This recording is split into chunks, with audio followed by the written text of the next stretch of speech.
energy that's required to pick up your grandkids, the energy that's required to get on a plane and fly for 12 hours to another country so that you can experience something else. Those are athletic events for those whose bodies have failed them or they haven't taken care of them very well for many years. Everyone can train, everyone can do better. And whole body vibration is one tool that you have in your toolkit that allows you to exercise and become efficient at what you want to do. Hey there, this is Ari. Welcome back to the Energy Blueprint podcast. I am very excited for today's guest. His name is Dr. Jason Convisor. He's a leading expert in metabolic assessment and exercise prescription for the special needs populations. He's a fellow of the American College of Sports Medicine and a fellow of the Medical Fitness Association.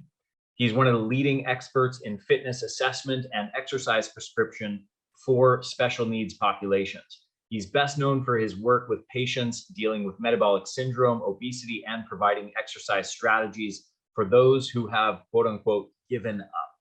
He's the author of 8 books and invited speaker to 38 international conferences. He was a past consultant and exercise physiologist to the Duchess of York, Sarah Ferguson. One of his research interests includes non-pharmacological strategies to reverse osteoporosis through osteogenic loading. We are going to talk about that in layman's terms, if you didn't understand that. And he's conducted research and provided expertise to other researchers with a new technology called biodensity, which involves imposing specific force on the bone safely, resulting in bone reformation. And in today's episode, we're going to be talking all about whole body vibration, which is a fascinating technology that has a number of really wonderful benefits. So welcome to the show, Dr. Convisor. Such a pleasure to have you. It's a pleasure. Thanks for inviting me. Yeah. So first of all, what is whole body vibration? Let's pretend there's a large segment, and there may very well be, of people who have no idea what whole body vibration is, have never seen or tried one of these devices. So tell us what it is, first of all. Imagine a platform that can move up, down, side to side, and forward and back. And that movement at a very specific pattern creates an environment where the muscle is forced to contract in order to become stable, as well as eliminating the head, a cognitive approach to having a muscle contract.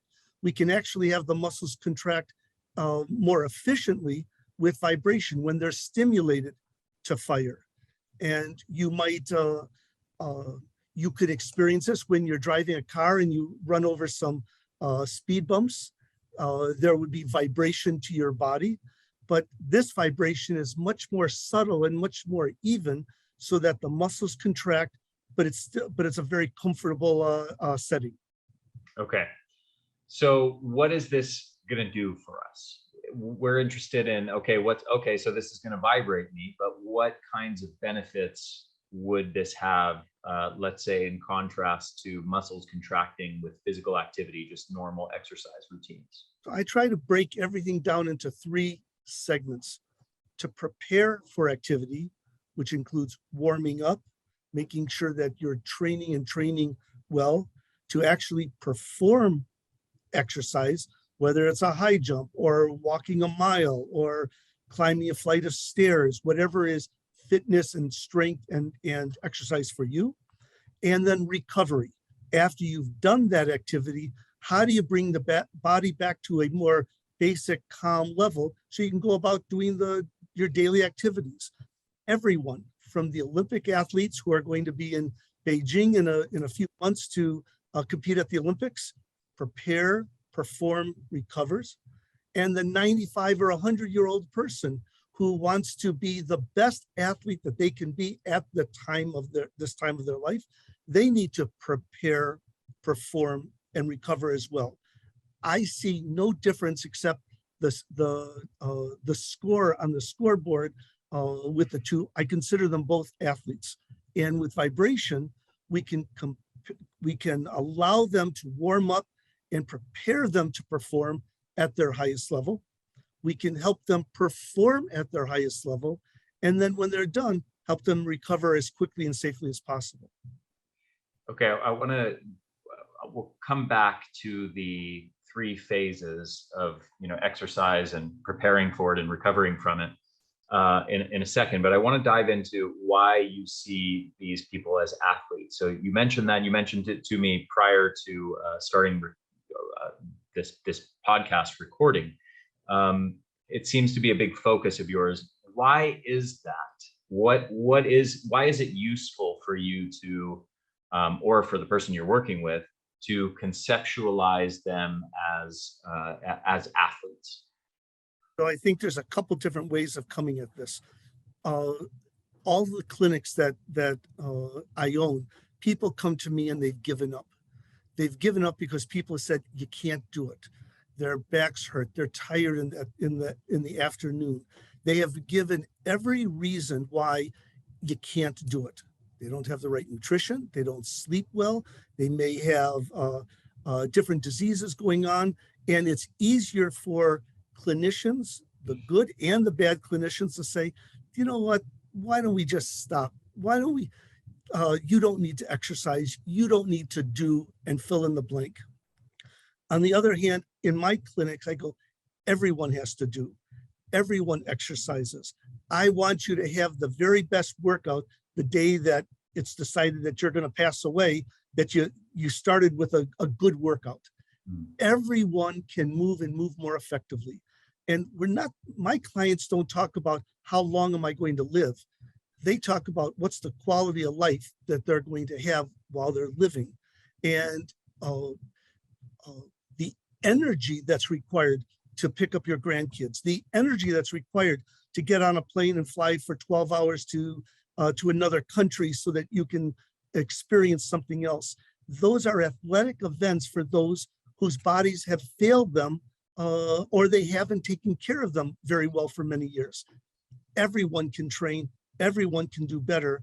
And whole body vibration is one tool that you have in your toolkit that allows you to exercise and become efficient at what you want to do. Got it. Okay, so let's delve into these three phases of activity. We're conceptualizing ourselves as athletes. We have this preparatory phase, we have the activity, and we have the recovery. How does whole body vibration fit into that picture, and what benefits will people get from it?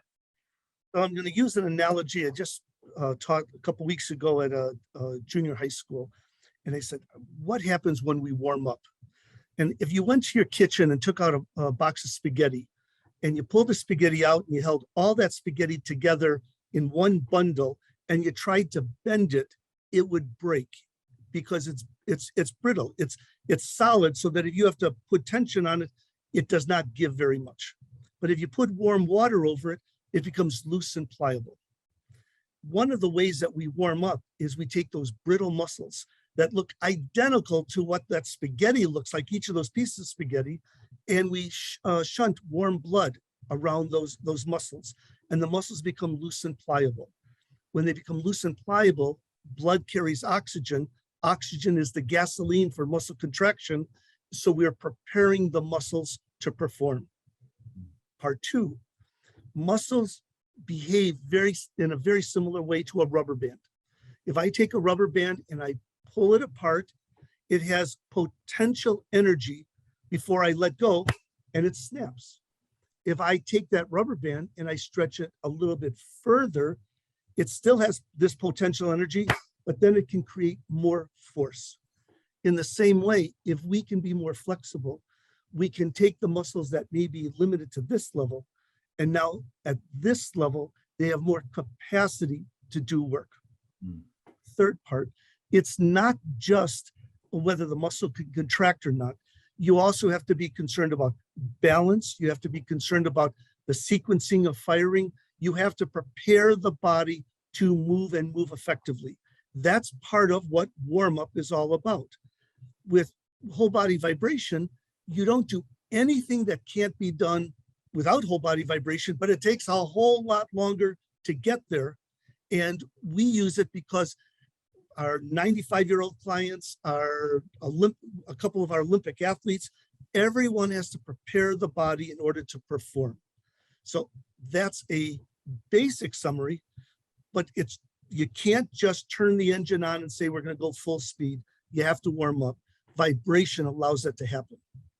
Okay. So is the primary benefit of this technology simply that, let's say, one could warm up normally for exercise in 5 or 10 minutes, and this takes it down to 2 to 3 minutes? Or are there benefits beyond that? And I know that there's been a number of studies that have examined whole body vibration in terms of fat loss. I believe there might be at least a few that have looked at effects on muscle gain. There's, in the context of, you mentioned balance, rehab and recovery, treating pain, maybe retraining the brain as far as, after injuries or after strokes, and kind of enhancing, amplifying proprioception with the body. Give me sort of the rundown of, beyond just warming up faster, what other benefits does this technology have?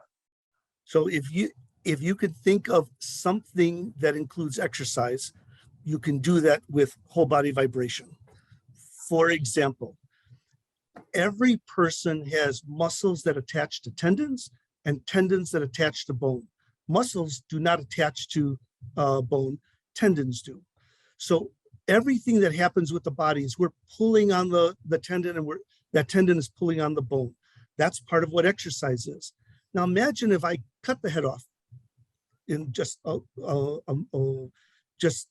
hypothetically, I cut the head off. We can still vibrate the muscle and the tendon so that it contract with whole body vibration.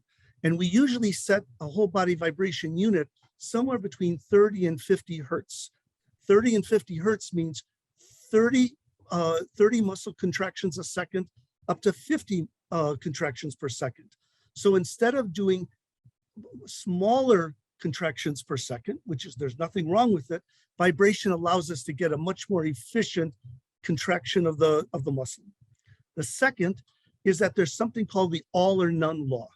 If you're going to be lifting a bottle of water, I'm only going to use enough muscle to move that bottle of water up and down. I don't do less and I don't do more. With vibration, all the muscles are stimulated. There is no just this small group of muscles. So I'm stimulating a much larger group of muscles. I'm more efficient at training the muscles. I get more bang for my invested time buck.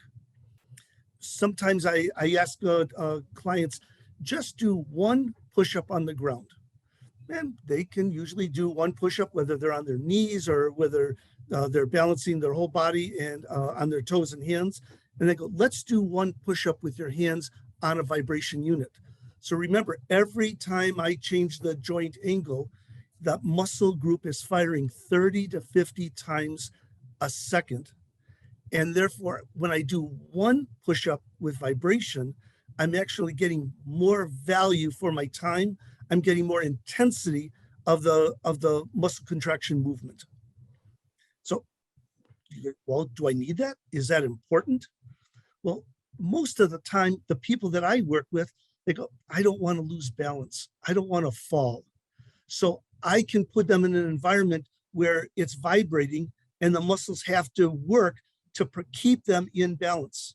I can put them in an environment that when they lose balance, their body literally learns how to regain that balance. I can put them in a situation where if they're going to be exercising with weightlifting, they can be more efficient at burning stored fat because the vibration is creating a larger caloric burn or larger caloric expenditure that individuals want when they're burning calories with exercise. So it does nothing that the traditional exercise equipment in a facility or at your home can do, but it does it more efficiently and it allows you to do it safely. Mm-hmm. Those are pretty big things. Yeah, absolutely. I want to come back to this muscle activation thing. So you gave the example of lifting a water bottle, and and feel free to correct me as I explain this, but if I can explain it to the listener a little bit differently, our body uses the least amount of motor units of muscle fibers to perform a task necessary to get that job done. So in other words, if we have let's say we have a total pool of 1,000, let's just call them muscle fibers, in order to do that, to do a bicep curl, in order to lift a very light object like that little water bottle, we might recruit only, let's say, 50 or 100 of that total pool of 1,000. Now, what you said, and correct me if I misunderstood something, but what you said about whole body vibration is that it sounds like it's activating all of the motor units, all of the muscle fibers. Is that accurate or not? Yeah, it is accurate. So you might say, well, isn't that inefficient that we're using all those muscles to lift a water bottle? That's true. But most of my clients have an issue of time, efficiency, and safety. They're going, I don't have a lot of time to do the exercise that you want me to do. I could weight train with this water bottle, but I may have to lift it 50, 100, 200 times. But maybe I can do it with a shorter amount of time, allowing vibration to create more muscle contraction. So I am exercising more tissue, and then I might even be able to use a different weight or different implement to do that particular exercise. Mm-hmm. The one thing it doesn't do, it doesn't make me a better tennis player. I still have to go out and play tennis. It doesn't make me a better swimmer. I still have to learn how to swim. But what it does is it creates the environment of this muscle machine that allows that muscle machine to go out and contract and do what it's supposed to do when it is doing those particular activities. Mm-hmm. You reminded me of a recent conversation I had with a friend of mine, Ben Pekulski, who is a former IFBB pro bodybuilder. And he was visiting down in Costa Rica recently, and he was staying in my guest house, and we did a few workouts together, and he was teaching me how he works out. And I've been studying exercise science since I was 12 years old for 25 years now. It's not often that I meet someone who I'm really a student with, who is so developed and experienced and knowledgeable in that realm that, I just go into full student mode and say, teach me everything you know. Show me. But one of the things we talked about and that he emphasized is this idea around efficiency versus inefficiency. And this is a bit counterintuitive because normally when we use those words, efficiency is a good thing, inefficiency is a bad thing. But in the context of working out, one of the ways that he works out to build muscle and to have profound metabolic effects on his body is you could phrase it as to create maximal inefficiency, meaning to use a fairly lightweight below his maximal weight that he would use if he were just going all out, and to go slow with the movement, be very controlled, put your awareness internally to really focus on generating maximal contraction in the muscle fibers that you're trying to target, which is a way more inefficient way of actually performing that task compared to if you had more of an external focus, less on your internal muscles, but more of an external focus on the load that's moving and sort of moving your body in the fastest or most efficient way to accomplish that work. So they're very different focuses and they have very different effects. And that inefficiency is a way to create much more profound metabolic effects and a much more profound stimulus on the body to get the beneficial adaptations that you're trying to get. I feel that connects a lot with what you were talking about. Yeah, 100% agree. There's something that I'm sure that you learned about, and it's kind of mundane almost to our profession. We call it specificity of training. Mm-hmm. That I don't train like the Chicago Bears football team because what they have to do is different than what I have to do on a daily basis. If I don't do the same thing that a swimmer or a skater or someone who's just going to the mall with their family and going to walk around and shop, whatever it is, the activity that they're doing, we train to be good or better at that particular activity.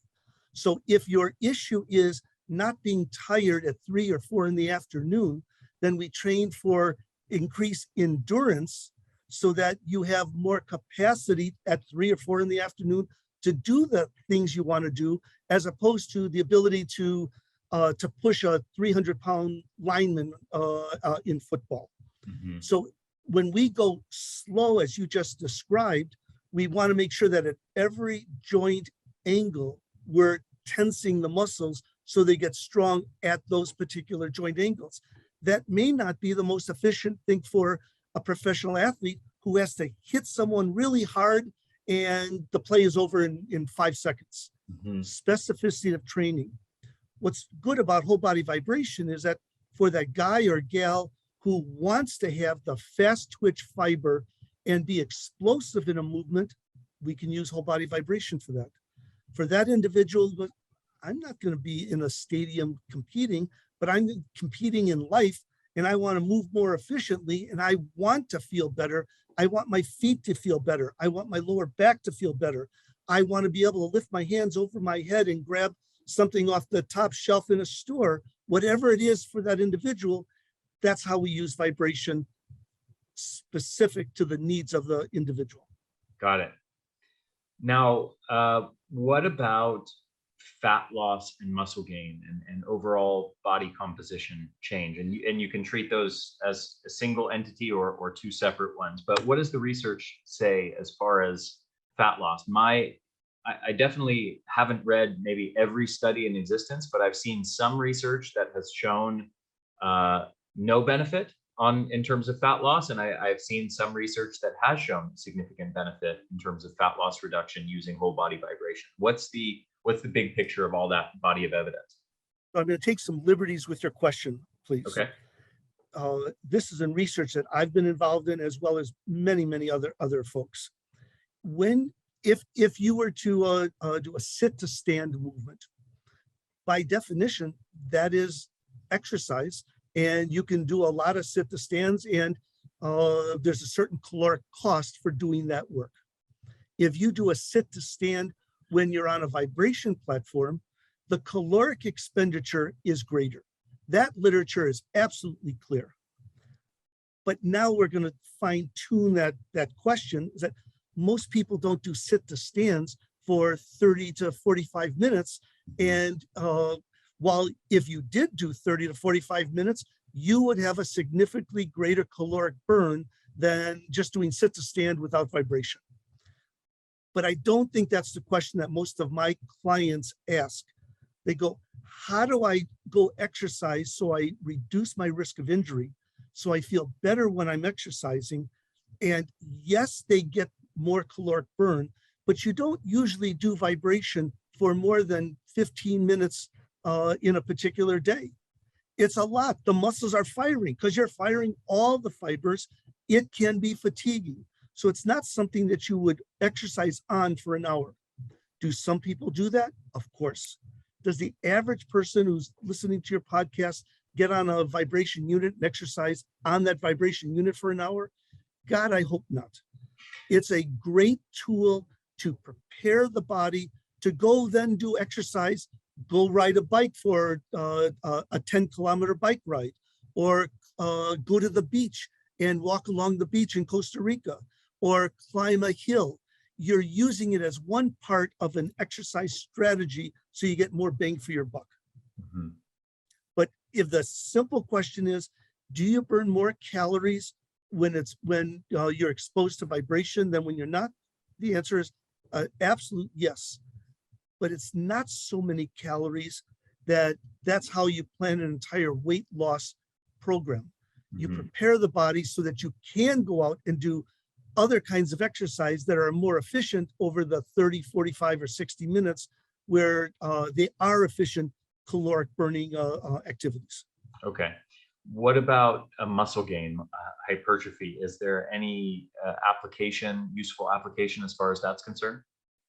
In the same response, the literature is absolutely clear that there's a hypertrophy of the muscle fiber. We're not adding more muscle fibers. We're making each fiber a little bit thicker, a little bit more efficient. Again, if you do vibration for 1 hour, first of all, I've never seen anybody do that for strength training. It would be quite the physical experience. But when you're using vibration, are you overloading the muscle? Absolutely. But in the big picture, it's one part of the total strategy. If your listeners are saying, I'm going to throw away all my other things that I have at the house or at the gym, and all I'm going to use is whole body vibration, I go, not so fast. Please don't do that. Yeah. Because it's one way of getting the body to be more efficient and very, very safe at being more efficient. So yes, it burns more calories. Yes, you can, the muscle will demonstrate to be hypertrophied, but it's not the weightlifting solo answer. Okay. What about in the context of, and maybe I'll lump these three together. So there's pain, physical people with suffering from chronic pain or even acute pain for that matter. A rehab context or physical therapy context, you're recovering from some physical injury or neurological injury, traumatic brain injury, something like that. Or fall prevention, balance and fall prevention. So what about those three applications? What does the literature tell us? So I'm going to take them in a different order. Okay. The fall prevention, take it to the bank, and that's one that we use every day in our clinics, because the vibration is putting you in a unbalanced environment where your muscles have to learn to contract in order to stay in balance. We create an environment that when the time comes to trip over a rock or step in a pothole or someone bumps you by accident and your body is off balance, we want the body to have experienced that so the muscles can contract in a way that hopefully protects you. You can react fast enough to move your foot to catch yourself, or the muscles can fire so that you're not a little bump and it knocks you over. That literature is solid.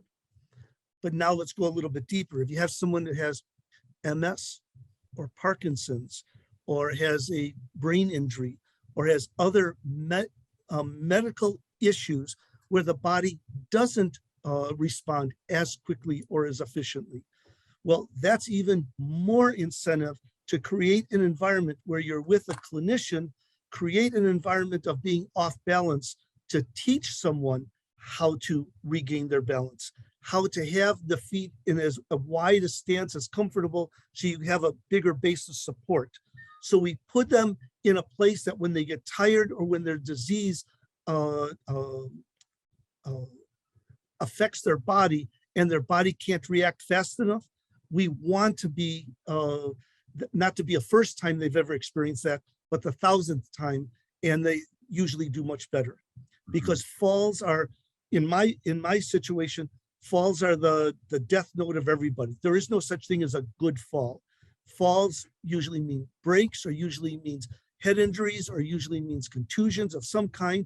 Falls mean fill in the blank, something bad, and we don't want to fall in the first place. Okay, can you, before we go on, can you emphasize that a bit more? Because my hunch is that there's a large segment of people who might not fully understand the importance of this category of fall prevention. Like they might think fall prevention, well, who's worried about that? Why is that even a thing that I should be concerned about? Where does this matter, in what demographic and what phase of life, and what are the consequences of not doing work to prevent falls? So I'm going to put it in some context. I've been doing this work for 45 years. I don't want my clients to have heart attacks, but very few people have unexpected heart attacks. There's years of poor eating, poor blood pressure control, poor something that may lead to 10, 20, 30, 40 years later of a heart attack. With falls, you could be a healthy athlete. You could be a 60, 70-year-old triathlete. Anybody, a fall happens like this. And the falls create this cascade of things that can be so devastating. Don't be so concerned about a heart attack. Don't be so concerned about blood pressure as much as not even having falls on your radar screen, because falls scare the daylights out of me. It's it's part of my business, but I also see how it affects the rest of the next 6 months to a year in terms of rehab or getting back to where they were. Falls are horrible. Not it's a little problem, it only happens to older people. Forget that. Falls are horrendous, and we want to manage or prevent falls as much as possible. There's nobody that's in your, well, you're much younger than me, but in our age group that doesn't have a parent, a family member, somebody that they associate with who's not afraid of falling. Falls should scare everybody. It's also a gigantic non-discriminatory problem. You can be rich, you can be poor. You can be an athlete of highest level, and you can be someone who doesn't work out at all. Falls can create this cascade of problems. It's gigantic. Mm-hmm. Okay, so it's gigantic. So what are you going to do? We prepare the body so that it simulates losing your balance, so that when or if that time comes, that there's just a little bit faster reaction. There's a way that the body goes, I'm not feeling good in this position. I better start contracting the muscles to pull myself back.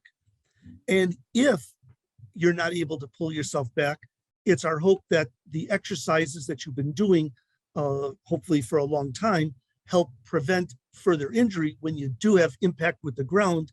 So the answer is, if you're 20 years old, do fall prevention, do balance control. If you're 75 years old, do fall prevention and balance control. With whole body vibration, you can create an environment where you can practice actually doing that without the falls. Mm-hmm. Wonderful. Yeah, and I've heard a number of horror stories of people in their 70s or 80s in really good health, being remarkably healthy and vital and energetic and brain function being great, and then all of a sudden they fall, they break their hip, and it shatters because they have poor bone density, and it's a mess as far as the surgical repair of it, and then they're in a wheelchair, and then they rapidly decline and die in a very short time period after that, all because of one fall. I agree with you completely. I want you to know, we also do balance exercises at the end of every workout, not at the beginning. And clients will say, my balance is so much better when I feel fresh and healthy. And I go, yes, but one of the reasons that we fall is that when we're tired or not paying attention, that's when we fall. So specificity of training, we put them in that uncomfortable but safe position at the end of a workout so they can practice being balance control when they're tired. Mm-hmm. So that the situation that happens when they walk out the door of their home or outside your clinic, that if they are tired, their bodies are still going to protect them. That's an important part. Excellent. Okay. That was a great digression on an important topic. The other things I asked you about were pain and rehab. So I'm going to take rehab next, please. Okay. So vibration is a wonderful tool, but when you've had surgery or when a tissue is healing, when it has an acute injury, vibration may not be the best friend for you while that bone is healing or while that muscle is healing. And that's where you can go to literature, and folks have the literature shows different time frames. In our clinics, we don't like to work with someone who's at least 3 months out of surgery, because if they've had sutures, if they have had surgery, we want it to heal and heal well. But in terms of the recovery, the exercise after that, we use vibration a lot. So let's say somebody had a hip replacement. Well, I would be able to exercise with them with traditional exercise equipment for those 3 months. And I would be able to exercise with them with vibration as long as I'm not stimulating the hip that was replaced. So that's where the art and the science kind of come together.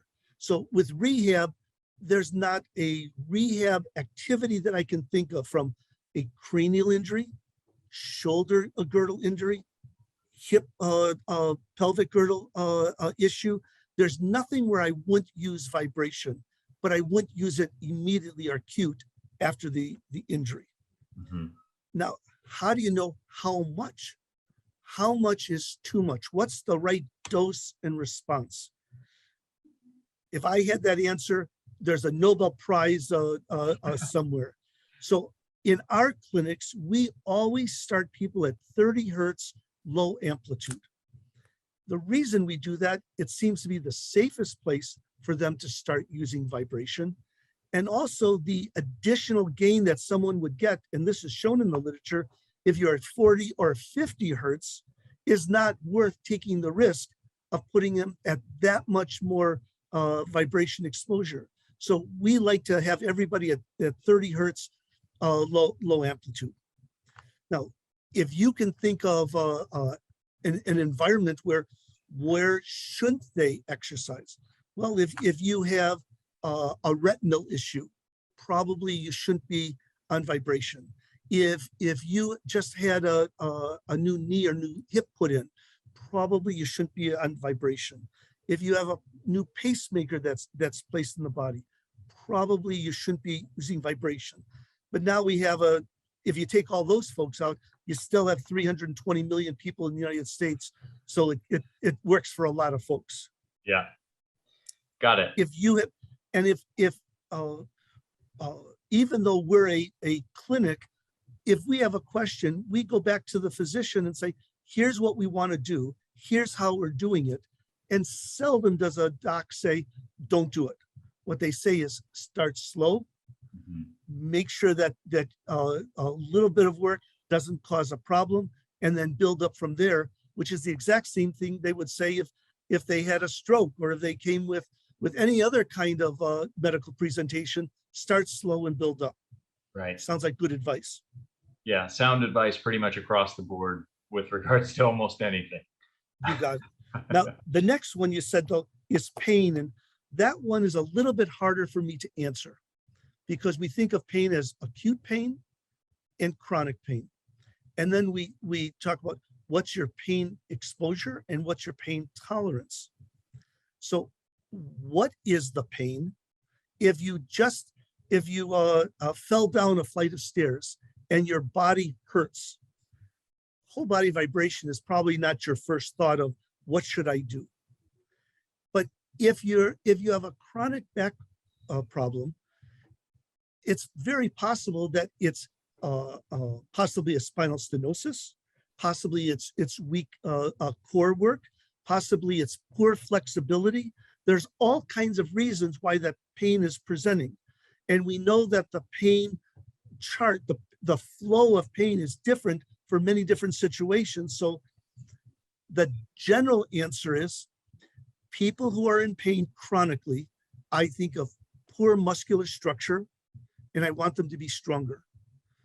I want them to be more flexible so that their body becomes a shock absorber. And then I want to find out what is this, if I get them stronger and I get them more flexible and they're still in pain, well, I want to be part of a healthcare solution, not the only answer to the healthcare solution. Most of the clients that present to us have relief with vibration, not solving the problem, but relief. So if your listeners have their feet swell after a long day, vibration is wonderful at the end of a day to reduce swelling in the feet. If you have peripheral neuropathy, vibration is a wonderful way of dealing with peripheral neuropathy. If your lower back is a pain, especially from an energy standpoint, where it gets worse during the day when you get more and more tired, vibration is a wonderful tool. Now, let's say you have a unit at your house, or let's say you have a unit at a health club. You go, well, I don't know how to use it. It's a big vibrating machine. How do I use it? Well, if you go to powerplate.com, they have all kinds of protocols and all kinds of examples of massaging the legs, working with the lower back, working with abduction, adduction with the hips, everything that you could possibly imagine. There's a video, pictures, and explanation of what have been the proven protocols for how to deal with pain, but not solve the problem. Hopefully, it reduces the pain a lot, but it's not a panacea. Pain is usually caused by something, and it's not just vibrating or massaging it away. That does feel better, but you probably have to get stronger and more flexible to support the body as well, so that that pain is reduced or removed. Got it. Now, I have one more important topic to ask you about, which is, of course, energy. Fatigue and energy. Is there any relevance of whole body vibration to people suffering from chronic fatigue or people looking to enhance their energy levels? Where does this fit into that picture? So there's a clinical and medical viewpoint, and then there's a behavioral psychological standpoint. So you could be a wonderfully trained athlete and still be depressed and still have fatigue and still have other responses. But in general, the way the body works is that muscles contract and muscles need gasoline or oxygen for those muscles to contract. So when someone says, I'm tired, I need more energy, the exercise physiology thinks, how can I deliver more blood efficiently to those muscles so that they can fire in sequence appropriately? That's part of training. With vibration, blood circulation is significantly improved. There's a wonderful group of research articles that show that circulation improves, especially in the periphery. I mean, way over my pay grade, just beautiful, beautiful scientific studies that show increased circulation. So we can get more fuel to the cell. The second is efficiency in movement. Quite often we become fatigued because we don't move efficiently. We don't do what we're doing well. We haven't trained for it. So there's a learning benefit. That learning benefit is not part of vibration, but it's certainly part of the training while you're learning. The other things I think about, are you sleeping well? Are you eating well? Do you have some kind of other infection or medical related issue? Those things happen all the time. But the average client that comes to me goes, I'm exhausted at the end of the day. I come home and I'm beat. Those individuals are my low-hanging fruit. Those are the ones that I say, you can have more energy. You can feel better. You can have your feet not swell so much. You can get back to a point where 5 o'clock is not where I'm shutting down. 5 o'clock is where I'm going to crank up and turn that body back on to get more value for your day. Yeah. Now, energy, is a tough thing to get your hands around because some people are tired with maybe the simplest of tasks or maybe doing nothing. And other people are tired because they do so much. I see it as a body training for the activity that they want them to do. That's why I see everybody as an athlete. Who wins and who comes in 4th or 5th place? Well, sometimes it's just pure DNA, but other times it's training and preparation. And in order to have more energy in the morning, in the afternoon, in the evening, you prepare the body so that it's a fine-tuned machine. Proper nutrition, proper sleep, proper form and coordination, and proper oxygen delivery. How does that relate to whole body vibration? Whole body vibration makes the vessels vasodilate. The vessels dilate, more blood is delivered to the tissue. More blood's delivered to the tissue, more oxygen carrying capacity, muscles fire and fire more efficiently. When muscles are tired, when they're oxygen depleted, they don't contract. We all slow down when we don't have enough oxygen. When you're tired and then you stop and you rest, your body replenishes, the whole idea of what you do and what I do is to help people build the capacities so they can do more and more with the time that they've been given. Very well said.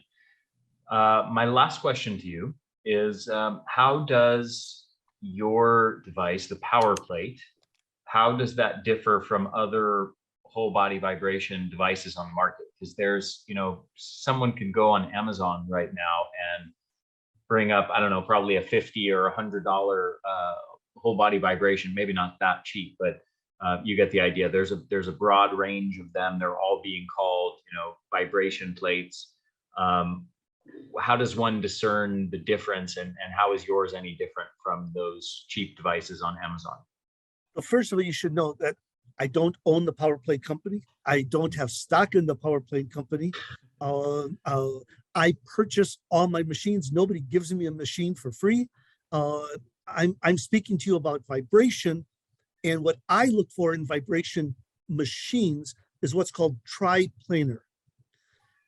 If you find a product that's triplanar, then you've got the right start. And triplanar means a machine that goes up and down, side to side, and forward and back.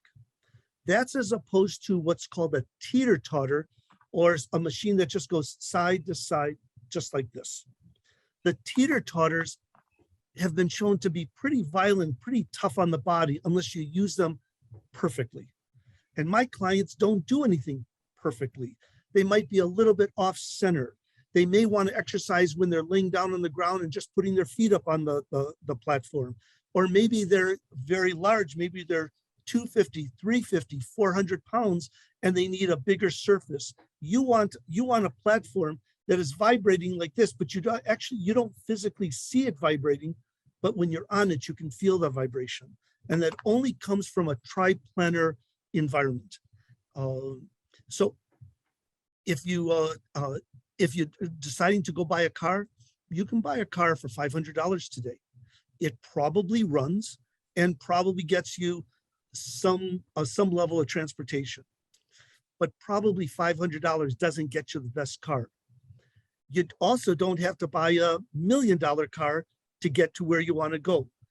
But in terms of vibration, you want to find a product that is triplanar, so that not only will you use it the first time, but you'll use it for the next years and years and years, depending on where your health and your fitness level, your energy level is. You can use it depending on how your strategies and how they've changed as you've aged. The unit that I have in my house is 16 years old, triplanar. Still works and still works beautifully. There's fancier units, there's more expensive units, but if you have something that is triplanar, you've got the gold standard in the industry today. Excellent. Is there anything, before we wrap up, is there anything important that you feel we've neglected to cover that I haven't asked you about, any specific topic or benefit of vibration that we failed to mention? It's okay if the answer is no, if we've already covered everything. I just want to make sure. I always summarize whole body vibration this way. It's an incredible tool. I have it in all my clinics. I have it in my kids' homes. I have it at my house. I have it everywhere because I love what I can do with it. And what I need at my age is different from what my son who plays sports at a D1 level needs.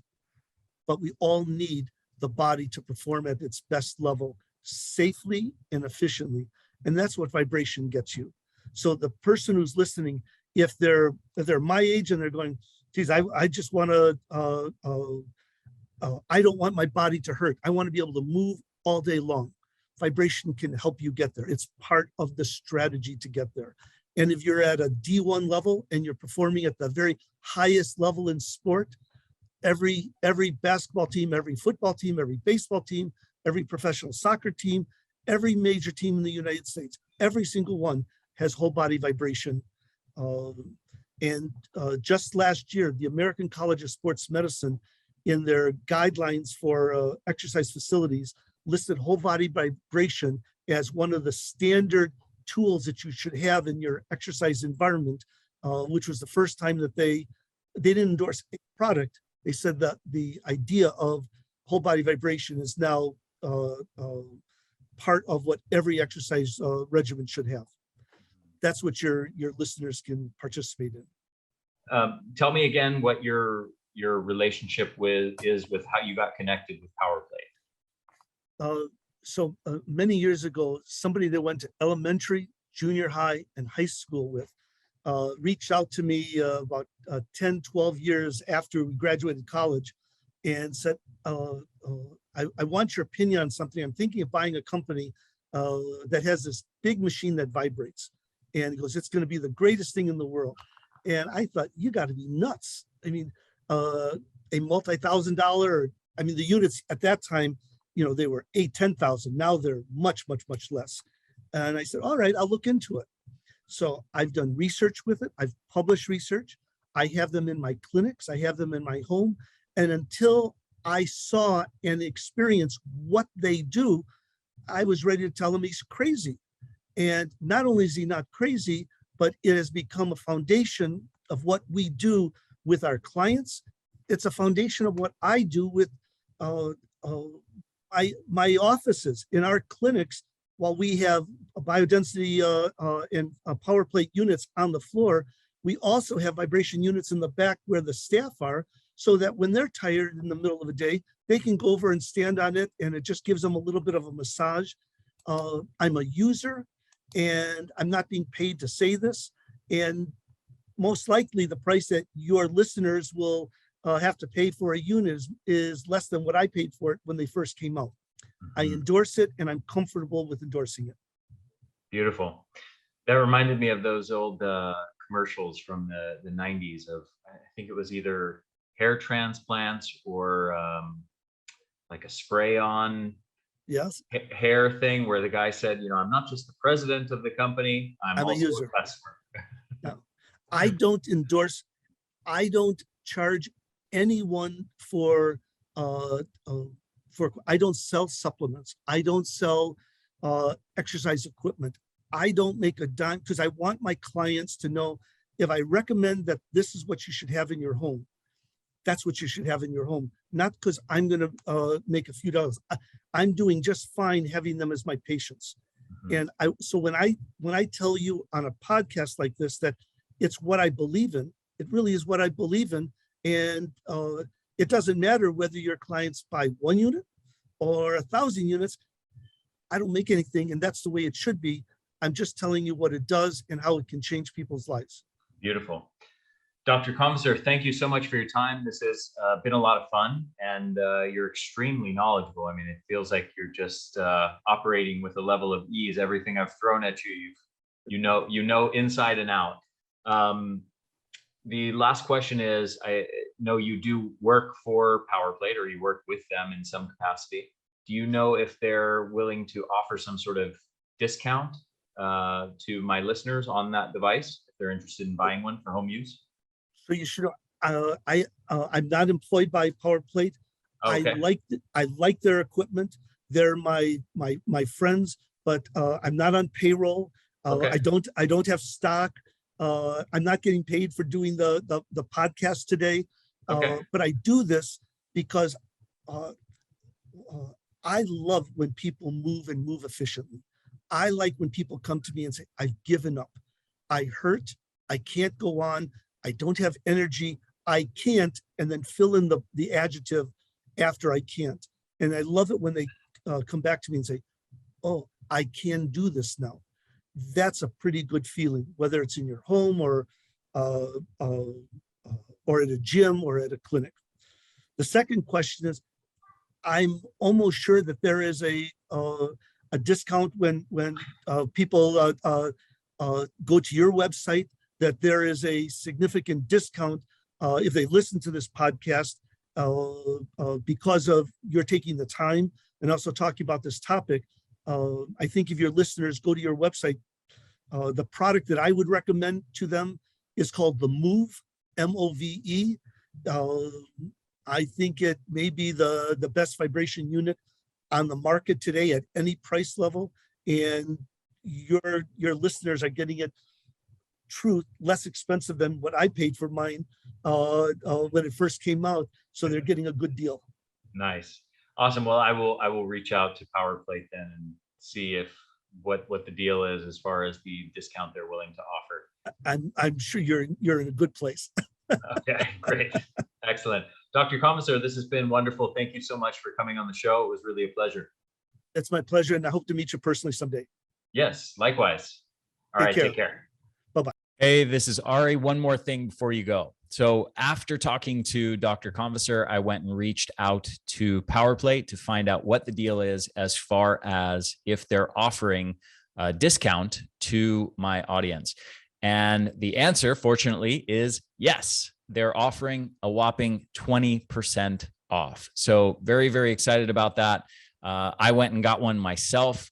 I found this information really intriguing. I've always kind of known a bit about vibration, but Dr. Convisor really hammered this home for me and made me see the usefulness of this technology. And I actually went and got a second one for my parents in particular, who are in their mid 70s right now. And I just see enormous amounts of value for anybody who's physically active, but especially people as they get above about 60 years old. I think this technology is critical to help prevent one of the leading contributors to early disability and death, which is falls and lack of balance. So I think this technology is incredibly useful. I encourage you to grab one for yourself, and you can get 20% off by using the code Energy Blueprint when you check out at powerplate.com. You can also go directly to powerplate.com/energy blueprint, and that'll take you directly to the page that they set up for the Energy Blueprint audience to get that 20% off. It will apply it automatically. So you can go to powerplate.com/energy blueprint. So I hope you enjoyed this episode and found it insightful and useful to improve your own health and longevity. And I'll talk to you again very soon.